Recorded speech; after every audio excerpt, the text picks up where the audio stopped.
Hi, my name is Ryan Emner. I'm the founder of Anthony Barrel Company. We've been open since May of 2015, and we are a custom cooperage. So we make barrels of all different sizes, from a half gallon up to 15 right now, and hopefully up to 100 gallons.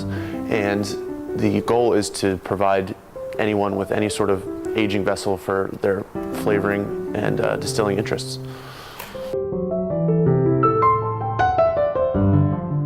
I'd say the most challenging part about barrel making is the just total amount of different small processes that are involved. So there's the aspect of cutting the wood, there's the metal working that's also involved, there's also the assembly of the wood and how it integrates with the metal. And it just all comes together in a plethora of processes to create this vessel that's supposed to be liquid tight and also just expose the liquid inside to the wood itself.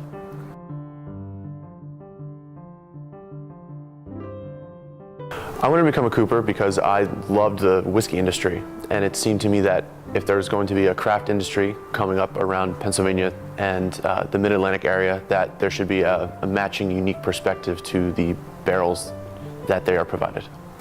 So the traditional flavors that you're going to see come out of a white oak barrel, which is pretty standard in the spirits industry, is a lot of caramely and vanilla flavors, and that's more on the lighter end of the toasting and charring spectrum. But if you go deeper into the charring process, you're going to get a lot of coconut and vanilla, and even some would say chocolatey flavor. There's 7 different levels of char, and charring is a short-term process where you light the inside of the barrel on fire, and the goal of that is to institute different sorts of flavors. So in 1 through 7, you have a 1 char, which is about 30 seconds, gives you a less full flavor, whereas a number 7, which is really almost burning the barrel to a crisp, is going to give you a really hearty, oaky, spicy sort of flavor to it. And a lot of the bourbon industry and whiskey industry folks prefer a 3 or a 4 char, which is somewhere in between at around a minute and a half.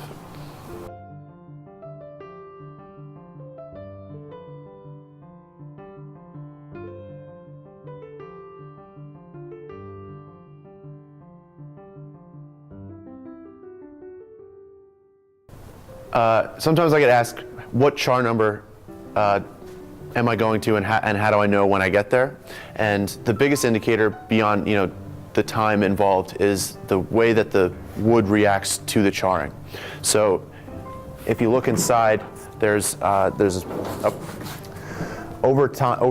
the process, it's something called alligator skin, and you can start to see it here forming in different parts, and that's where the wood cracks and separates from itself, and that creates these deeper caverns for the liquid to infiltrate into the deeper parts of the barrel.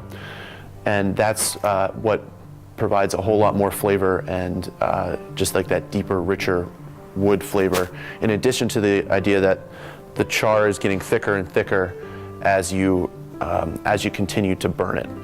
So a really easy indicator for me is just to understand that charring process and look for that alligator skin, because that's when I know I'm getting close, that I'm at 3 and I'm getting close to 4, and if I want 5, probably 30 more seconds and good to go.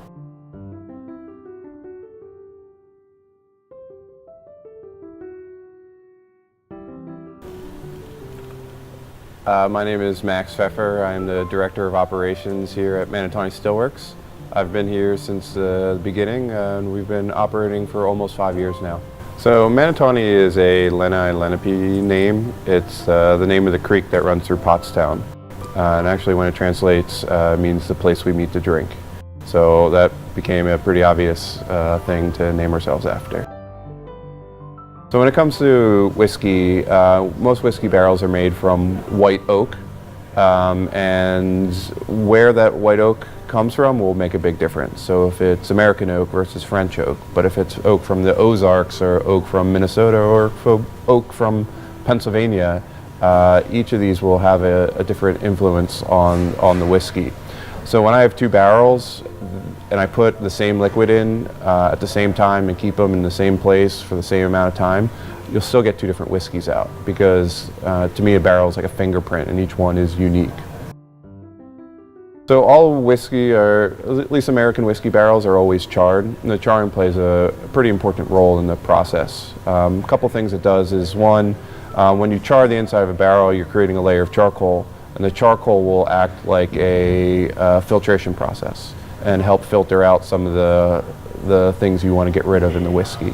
And then at the same time, it creates pathways into the wood, so when the whiskey penetrates into the wood, it can dissolve the wood sugars.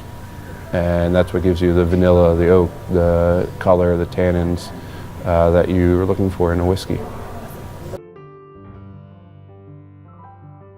I grew up in a Scotch drinking family.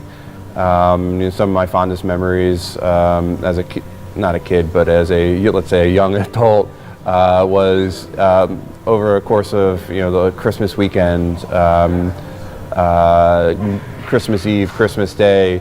Over the course of our whole family, we would drink almost a handle of Dewar's, and it became a part of sort of our tradition. Nobody was getting drunk, no one was getting wasted. It was it just added to the enjoyment. And now whenever I think of Dewar's, I think of my late great aunt, who was really close and special to me. And I like other things now. I've graduated on, but always hold a special place in my heart.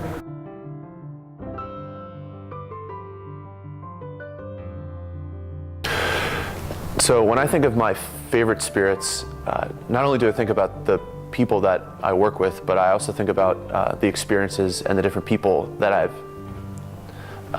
been with when I've had these different liquors. So my trip to Kentucky, I went on that with some very close friends, and whenever we had the whiskey that we tried when we were down there, it kind of brings me back to that moment, and I think of them. So when I think of the good whiskeys and the memorable times, they kind of interchange, and they kind of pull each other in my mind.